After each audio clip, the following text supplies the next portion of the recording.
Thunder and rain had ruled over Fibula all day. The kind of rain that turns an island gloomy and sour, like the king's tax collector pounding on your door. Muddy water runs down the slate rooftops, spilling into a dirty sea across the cobblestones outside the guild hall. Inside, it's dark. Just me and the weak glow of a dying candle. There's a flagon in my hand. I've lost count of how many I've had tonight. Still, I hold it gently, like maybe this time it might return the love I once got from my ex-wife. Name's Galleon, son of Octavian and Buffy. Not that most folks bother with that anymore. Around here, they just call me NL. Orator of the Red Rose. Fancy title for an old man who's just seen much and remembers little. I'm about as old as the beams in this hall. I'm sitting alone in the council chambers, the back room of the assembly hall. Just me and my usual opponent in a battle of wills. A letter. Been meaning to send it for, Banor's mercy. Must be 2 decades by now. Maybe more. It's addressed to my son, Calandiriel. I raise my flagon in a quiet toast. The letter wins again.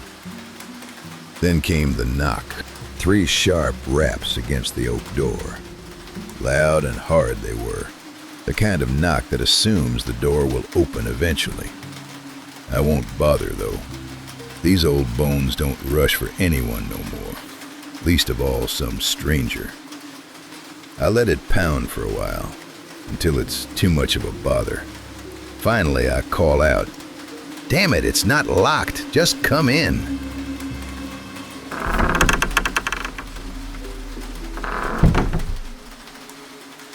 The door swings inward. A broad-shouldered woman steps inside, wrapped in a travel cloak heavy with rain. Water drips from the hem, gathering in small pools on the floor.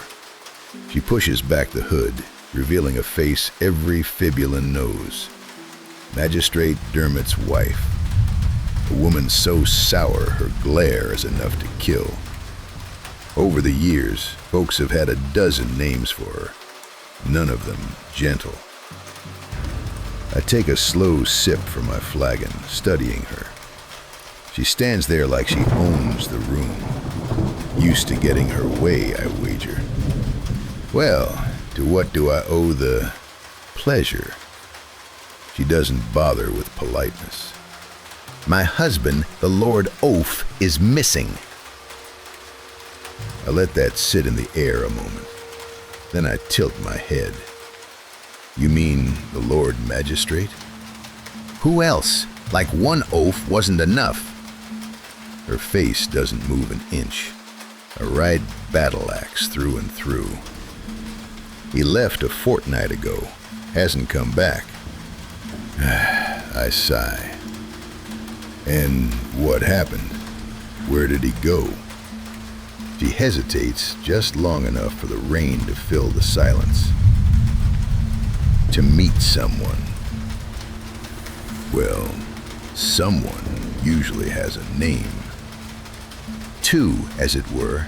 Navi, Crazy Fists. Now that got my attention. And why were they meeting? Her eyes flick toward the window, like the rain might be listening. "I don't know. He was very secretive about it. Went to the mainland anyhow." The room goes quiet, except for the storm. I rub a hand through my beard. Navi. What in Banor's name is he up to now? "You don't think he..." She cuts me off. "He wouldn't dare." Right. So, when was the last time you saw your husband? "Like I said, a fortnight ago. Left in the morning, didn't he? Said he wouldn't be long." "Okay, and what was he wearing?" For the first time, Her voice cracks. His favorite cap, a little green cap, and a wolfskin cloak. I stand slowly. My joints complain like rusty hinges. I pull my cloak from the peg and take one last swallow from my flagon. Lady Dermot wipes a tear from her cheek. Strange thing, seeing this iron woman cry. That settles it, and I nod to her. Don't worry. I'm gonna find your husband, Lady Dermot. Best you go home and wait there.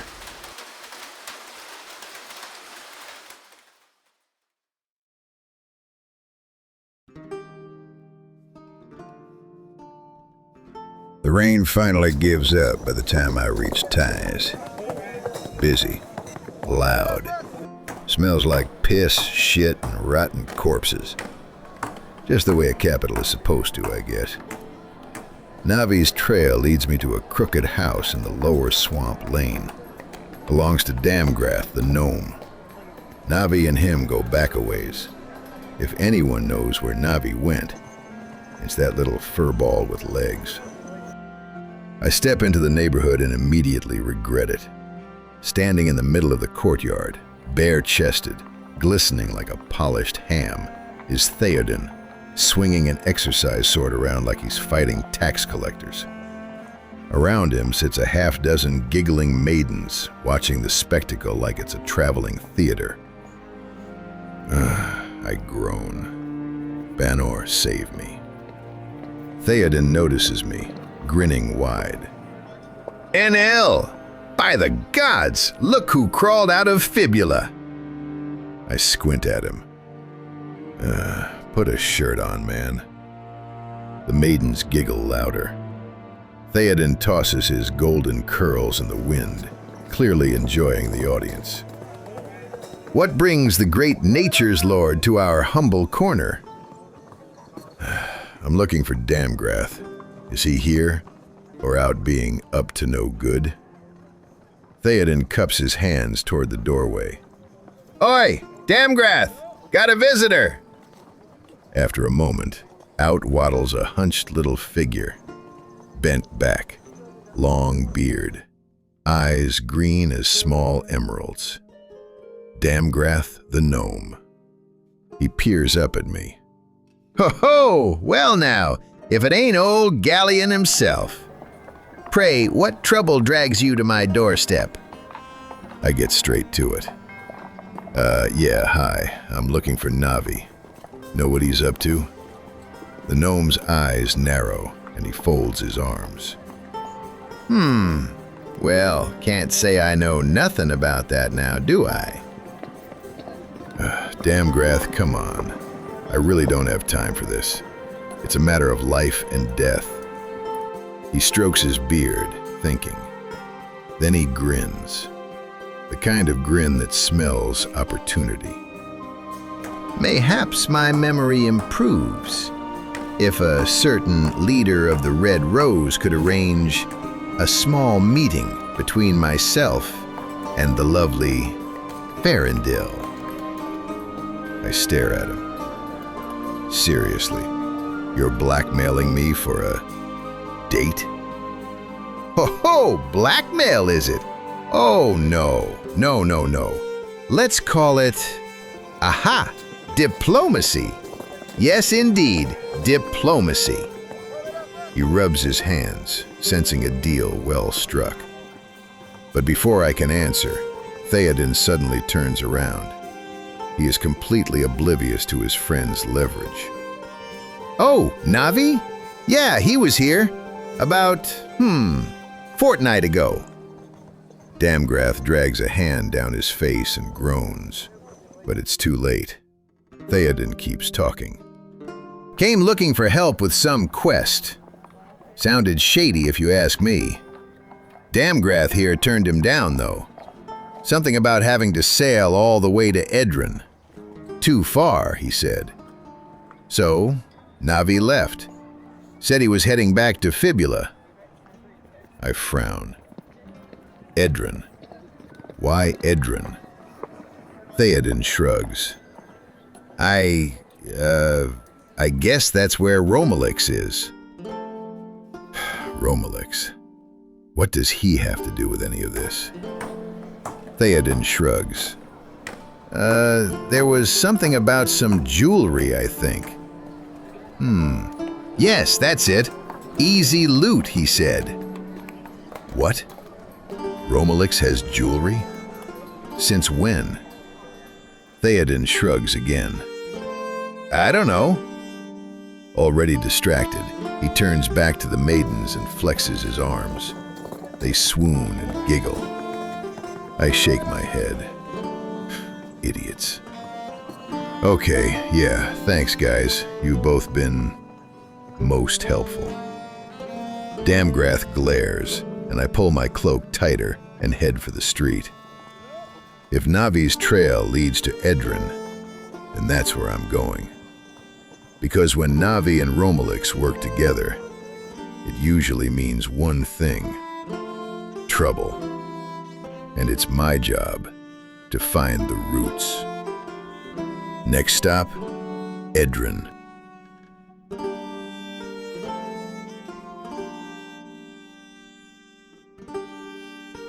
After a night's sleep at Lass's guest quarters above the depot, I wake feeling almost human again. Almost. Edrin's castle grounds are quiet in the morning. Clean stone paths, trimmed hedges.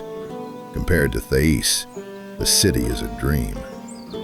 I walk slowly through the courtyard, thinking, because the more I turn this story over in my head, the less sense it makes. Navi and Romelix are many things, mischievous, flamboyant, but luring a magistrate all the way to Edrin with promises of loot? No, that's not them. Something's wrong with this story, and I'm more determined than ever to get to the bottom of it, for Dermot's sake as much as theirs. There has to be some kind of misunderstanding. A street dog trots up beside me, thin little thing, tail wagging like it just found its forever home. I reach into my pouch, pull out a couple of brown mushrooms and toss them down. The dog snatches one and darts off happily, disappearing beneath the wooden floors of a nearby house. The houses outside the castle walls are well kept, tidy and peaceful. Eventually, I reach the house I'm looking for, Navi and Romelix's place. I hesitate at the door, then I try the handle. Ain't locked.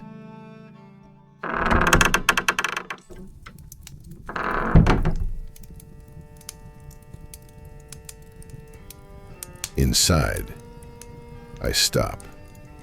At a large table in the center of the room sit Navi and Romelix. The room is extravagant.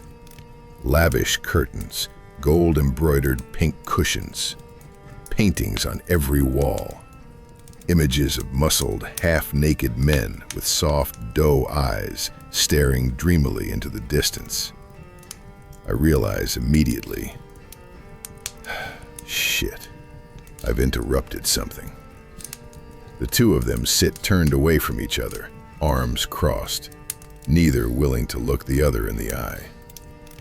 An argument, and a serious one at that. Awkward. I glance around the room. No sign of Dermot. Hey guys, what's up? Navi spins around instantly and his face lights up. Oh, NL, I'm so glad you came, amigo. Before I know what's happening, he grabs my arm and pulls me into the chair beside him. He continues. Perfect timing, too. We were just about ready for second rounds. You hungry? Something to drink? Romelix's cheeks turn red, and he glares at me like I just insulted him. Is about all I can manage. I'm still trying to understand what I've walked into. Navi turns dramatically toward Romelix. See, I told you, I have a handsome friend too. Stronger than yours too. Oh, and look here. Navi grabs my wrist and raises my arm for inspection. normal-sized wrists. Romelix snorts. Pah, I told you, Sir Jewel does not have fat wrists. Sir who? Jewel? What? Out of nowhere, a swole, chiseled man enters the room. Tall, thin, and well-kept mustache. Otherwise perfect, he looks a little pale, as if he's just come from the outhouse. He lets out a satisfied burp. This must be Sir Jewel. He glances at me, just nods once, completely uninterested in the stranger at the table. Navi leans toward me and whispers urgently. You can take him, right? He doesn't look that strong. When he's down, you can keep the jewelry. I finally regain my composure and clears my throat. I hear you have some rather impressive jewelry. Sí, yes, claro. What is better than gold? Nothing. I have the most beautiful piece of jewelry in Tibia. Ah, mi preciosa. Oh, wow, really? That's amazing. Sir Jewel continues proudly. It is shaped to represent the sacred bond between two souls of passion. See. I nod slowly. I see. Very interesting. Say, I hear Magistrate Dermot was interested in this piece. Sir Jewel cuts me off instantly. It is mine! He cannot have it! Hamas! I sigh with relief. Good. Dermot's alive then. That's something. Of course, of course. No, I wouldn't think so either. I mean, Fibula is full of riches, so he certainly doesn't need your jewelry. Speaking of which, where is he? I'm here to bring him home. His wife's getting worried. Sir Jewel pauses and tilts his head. Fibula has gold? Mucho?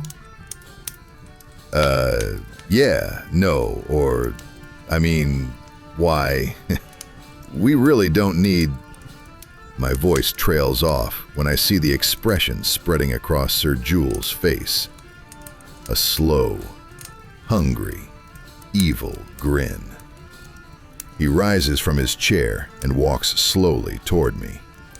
I open my mouth to speak, but something crashes into my head. The world goes black.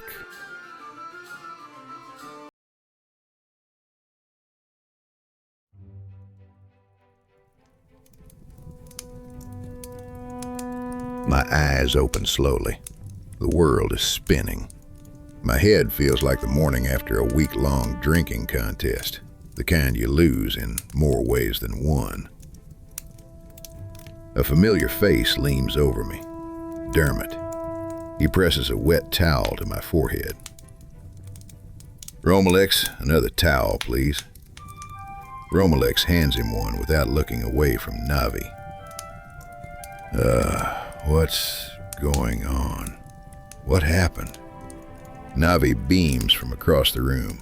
Oh, everything's fine now. We're friends again. Dermot leans closer and lowers his voice. I managed to get them back together. Took some time, too. I turn my head. Across the room, Navi and Romelix are hugging like long-lost friends. I stare back at Dermot incredulously, who nods proudly of his own accomplishments. They just needed to find the spark again. Me and the missus had something similar a while back. I groan. My skull throbs.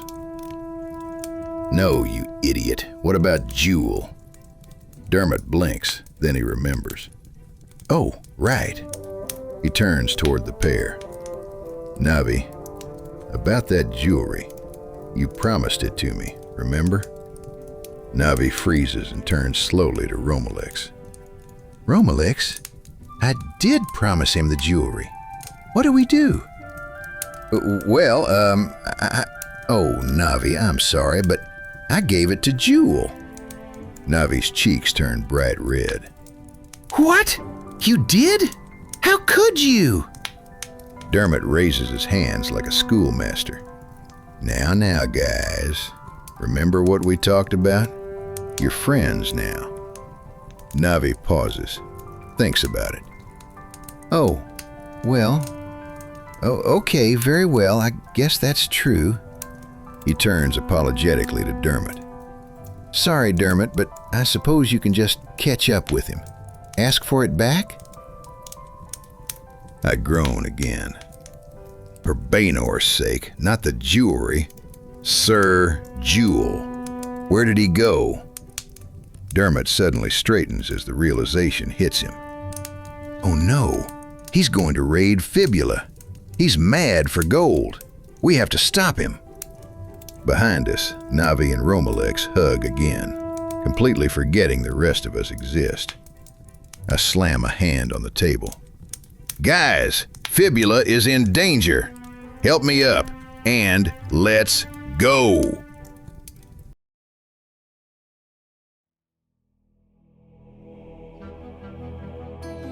By the time we arrive to Tice, the sun is already sinking. It looks red and tired, much like I feel. I look up at what's left of the light, and Dermot yawns wide enough to swallow a horse. We could stop at the Green Dragon Inn, you know, get a room, a warm meal, then set out for Fibula in the morning. I'll admit, the thought is inviting. A bed, a beer, maybe a second beer, maybe 6. But Sir Jewel has a head start, and every minute we waste is another minute closer to disaster. I shake my head. No, Jewel's ahead of us already. We rest now, we lose him. We must protect Fibula. Let's go. Dermot sighs like a man offended by responsibility. Some magistrate.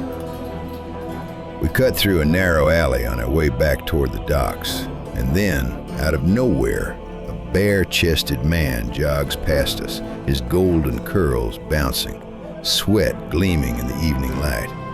A flock of giggling maidens chase after him like ducklings behind their mother. Of course. Theoden. He slows just enough to wave. Hey guys, nice day for a jog, eh? You working out too? Good job. You look great, Navi. Join me next time. Navi lights up like a candle at feast day. Thanks, amigo.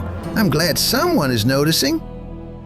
I close my eyes and take a long breath, then shake my head. Under normal circumstances, I'd let Theoden keep jogging until he drops dead, but these are not normal circumstances. I heard Sir Jewel is an old master, a famous duelist from Northport. A man like that doesn't go down easy. To stop him, you need an army and a half. And right now, Theoden is the closest thing I've got to a fighter. I cup my hands to my mouth. Theoden, you come back here at once. We need your sword arm. Theoden stops instantly, turns and grins jovially. Okie dokie. And just like that, he trots after us. The maidens follow too, at least for a while. I mutter to myself as we head for the west gate. Banor, help me. What would our ancestors think if they saw us now? We march through the night. By the time we reach Fibula, dawn is creeping up behind us, and we stop outside the village walls. I need a look inside, but unfortunately, age has robbed me of many things, a straight back among them. So now I'm perched on Theoden's shoulders, peering over the wall like a gargoyle statue. Below me, Dermot shifts from foot to foot, and Romalex squints into the distance. Navi adjusts his hair. I scan the village. Looks calm. No smoke, no screaming, no signs of panic. All right, coast is clear, guys. He hasn't arrived yet. Let's get inside, take defensive positions, and when he shows up, we ambush him. Okay? Everyone nods. Good. We have a plan for once. I slide down from Theoden's shoulders and straighten my robe. Great. Let's... The guild hall door opens, and I look up.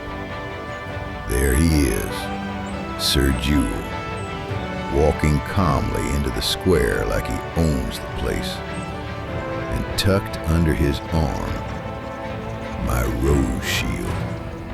My beautiful, beloved, irreplaceable rose shield. I stop dead. My eye twitches.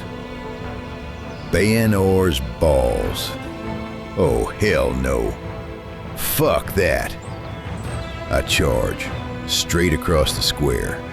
No plan, no signal, just pure righteous fury. Behind me, the others scramble after me in confusion. Sir Jewel turns and smiles. He welcomes the fight, but he doesn't draw his sword. Instead, he lifts my rose shield, and chaos begins. I dart forward, the shield passed over my head. Clang! It smashes straight into Navi's face instead. He yelps and drops to the ground. Ouch! My nose! Seeing his BFF hurt, Romalex charges with a war cry. Navidad! Sir Jewel dodges aside gracefully. Thwack! The shield cracks Romalex across the side of the head, and he falls right on top of Navi. Uncool, he whimpers before passing out. Dermot comes in, flailing his arms like a maniac. I doubt he's ever been in a fight. At least he's brave. The rose shield slams into his chest and sends him stumbling backward into the fountain, splashing water in every direction. Theoden pounds his bare chest and tries to roar like a lion, but it sounds more like a girlish shriek. Ah, knave! Villain! Face me, you milksop! You shan't! Theoden collapses before he can finish the flamboyant taunt. Somewhere behind us, I hear maidens gasp and faint. Fuck. It's just me now. I circle around, looking for an opening, but there isn't one. He's too quick, skilled. He handles us like we're unruly little children. He doesn't say anything. He's waiting for me to make the first move, to counter it. Smart. I glance around at my companions. They won't rise, all knocked out cold. Okay then, I say, and unsheaths my blade. You leave me no choice, friend. With a cool smile, Sir Jewel reaches for the sword at his hip. It slides halfway free when a frying pan crashes against the back of Sir Jewel's head. He stiffens, blinks once, then falls like a log into the dirt. I just stare. Standing behind him, frying pan in hand, chest heaving with fury, is Lady Dermot. She don't look at her unconscious victim. Instead, she turns, slowly, toward her husband, who is struggling to get out of the fountain. He gives her a weak little smile. Where have you been?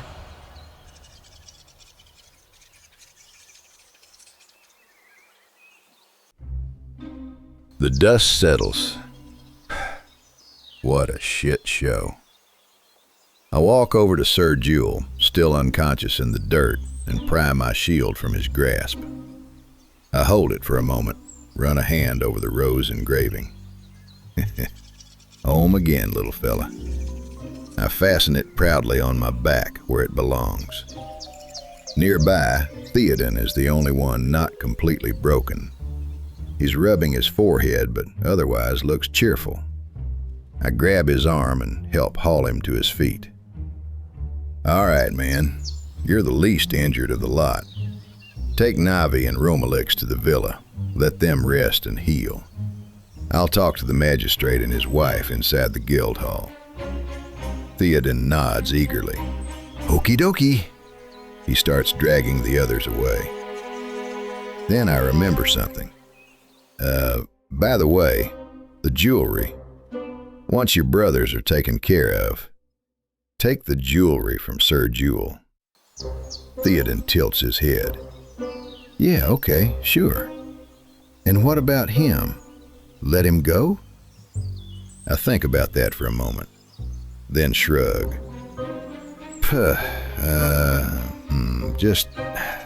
I just throw him down the well, then bring the jewelry to the guild hall. Theoden grins.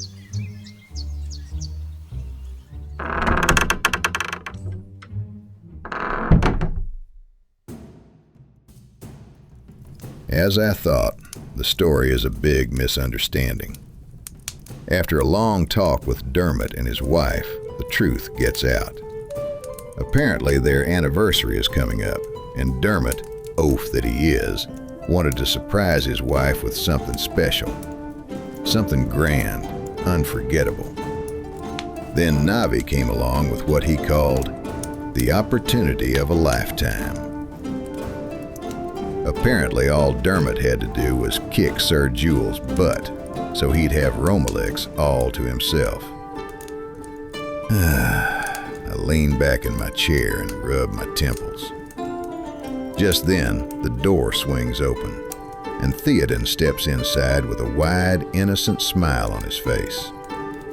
In his hands, he carries a bundle wrapped in Dermot's wolfskin cloak. He walks up and hands it over to him, and Dermot's eyes light up. He takes the bundle carefully, then drops to one knee before his wife, clears his throat.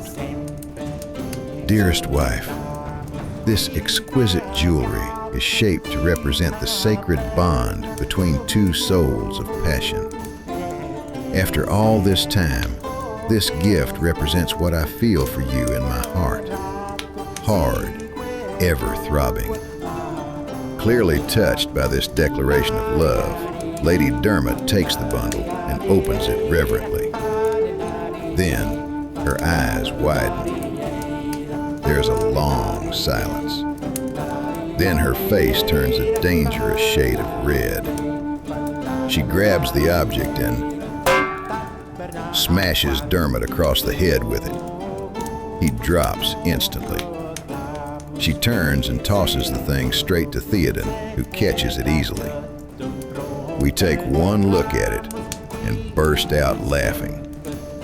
Turns out, the thing that represents the sacred bond between two souls of passion, the most beautiful jewelry in all Tibia, is apparently a fucking dildo made of solid gold.